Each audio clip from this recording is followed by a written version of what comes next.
बिस्मिल्लाहिर्रहमानिर्रहीम। Welcome to my channel. अगर आप फिजिक्स में और बाकी तमाम सब्जेक्ट्स में भी इंटरेस्टेड हैं, आप अपनी प्रिपरेशन को बहुत अच्छा करना चाहते हैं, तो प्लीज़ हमारे चैनल को सब्सक्राइब कीजिए।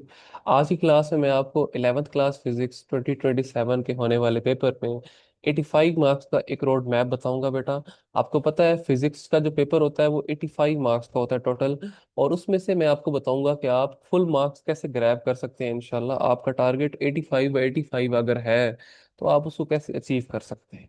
सबसे पहले तो बेटा ये होता है कि आपने ना प्रिपरेशन जो स्टार्ट करनी है वो पहले दिन से अपनी प्रॉपर प्रिपरेशन स्टार्ट करनी है। अपना 100% पहले दिन से देना है इंशाल्लाह, तो ये आपका टारगेट जो है वो अचीव हो सकता है। मतलब ये इम्पॉसिबल नहीं है। इसको इंशाल्लाह हम डिस्कस करते हैं कि आपके 85 मार्क्स का रोड मैप क्या होगा। तो if you are interested in your preparation of the board exams, then please do subscribe to our YouTube channel. Thank you very much.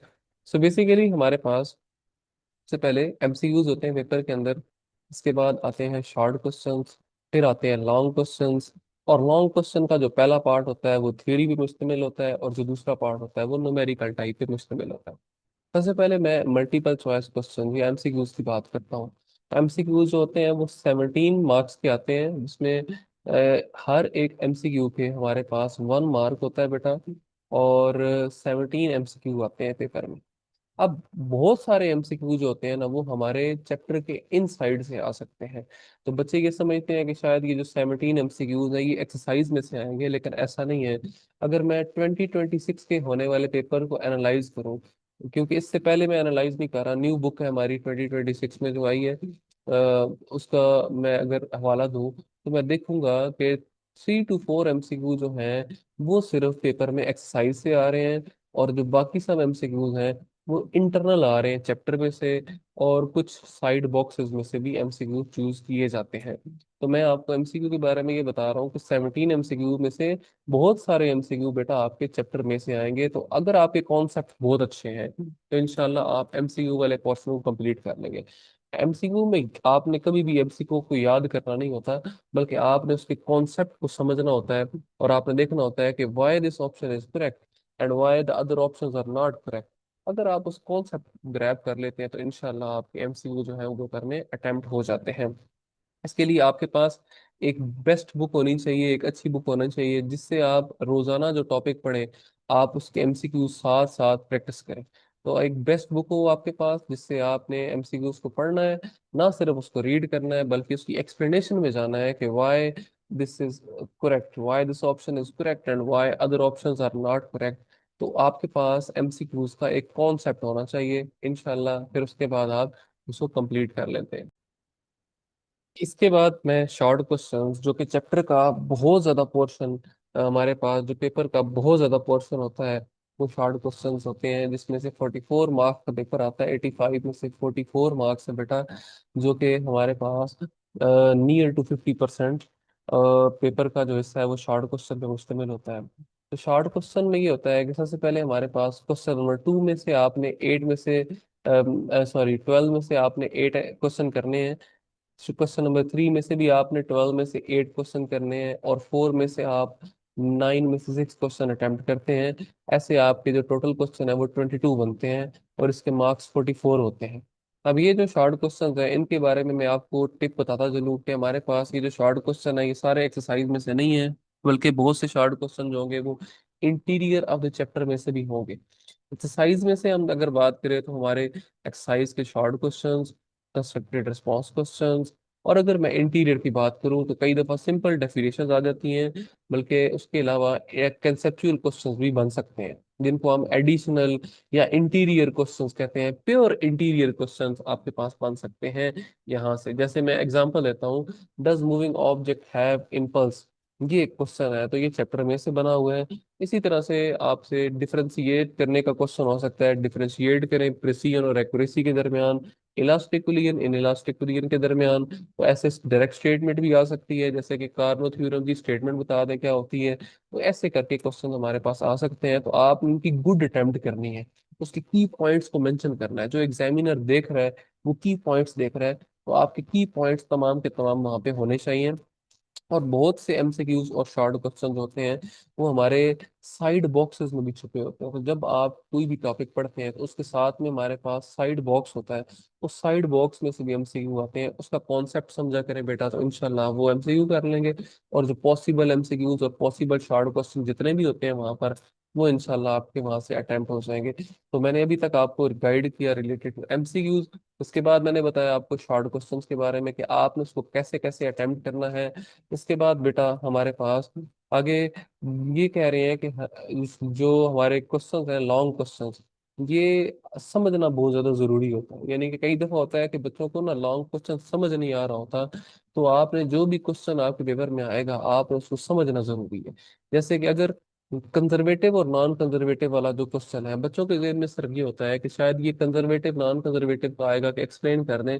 लेकिन ऐसा नहीं है। उस क्वेश्चन को हम यूं भी कह सकते हैं कि show that the gravitational field is independent of the path followed, show that the gravitational field is conservative field, word array the gravitational field is independent of the path followed। इसी तरह से वर्क डन जो होता है वो close path में gravitational field में zero होता है। तो ये सारी बातें जो है वो मैं आपको एक ही क्वेश्चन के बारे में बता रहा हूँ। तो अगर हमारा सवाल ये आए कंजर्वेटिव नॉन कंजर्वेटिव फोर्सेस को एक्सप्लेन करें, वही लिखना है। अगर आए कि work done in close path in gravitational field is zero, तो हमने वही लिखना है। हमने कहा कि हमारे पास जो ग्रेविटेशनल फील्ड है वो एक कंजर्वेटिव फील्ड है, फिर भी हमने वही लिखना है। तो ऐसे आप क्वेश्चन को समझा करें, क्वेश्चन में देखा करें क्या पूछा गया है, उसके बाद आप इंशाल्लाह उसके 5 मार्क्स को सिक्योर कर लेंगे। तो ये मैंने बताया आपको कि अगर आपने क्वेश्चंस अटेम्प्ट करने हैं तो अगर तो उनको समझना भी पहले बहुत ज्यादा जरूरी होता है। हर एमसीक्यू को, हर शॉर्ट क्वेश्चन को कि आपसे पूछा क्या गया है, उसके अकॉर्डिंग आपने टू द पॉइंट जो होता है वो अच्छा आंसर देना होता है। तो आपके पास एक अरेंजमेंट होनी चाहिए आंसर के अंदर, आपने चीजों को मिक्स नहीं करना। वो एक बहुत अच्छा इंप्रेशन जाता है एग्जामिनर पे। और 2026 के पेपर की मैं बात करूं अगर, तो वहां पे बहुत सारे शॉर्ट क्वेश्चन और बहुत सारे एमसीक्यू जो है वो साइड बॉक्सेस में से आए हैं। जैसे मैंने मेंशन किया कि साइड बॉक्सेस में से हमारे शॉर्ट क्वेश्चन बन सकते हैं बहुत सारे, जैसे मैंने आपके सामने 2-3 एग्जांपल्स बताई।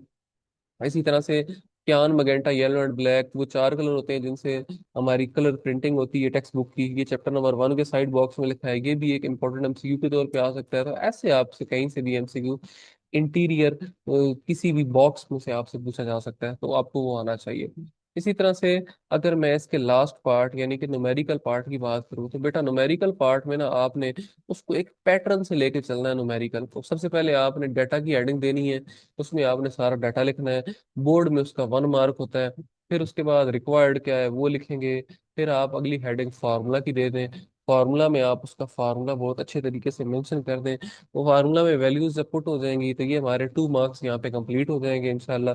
लेकिन जब आपका रिजल्ट आता है, आंसर आता है, तो रिजल्ट मतलब ऐसे आया है कि हमारा आंसर, तो हम उसको एक लाइन में भी लिख सकते हैं कि द रिजल्ट ऑफ दिस।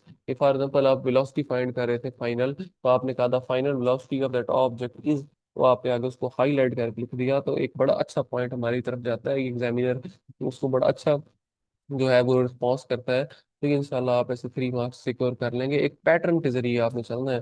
तो जो हमारे पास पैटर्न है, अगर आप इस सोल्यूशन को ना पैटर्न के जरिए चला रहे हैं इस तरह से, तो इंशाल्लाह आप वहाँ से मैक्सिमम मार्क्स जो है वो हासिल कर सकते हैं। तरीका ये होता है कि आप एक लेक्चर लें। इंशाल्लाह आपको इस चैनल पे बहुत सारे अच्छे लेक्चर मिलेंगे जिनसे आपके कॉन्सेप्ट बहुत अच्छे क्लियर होंगे इंशाल्लाह।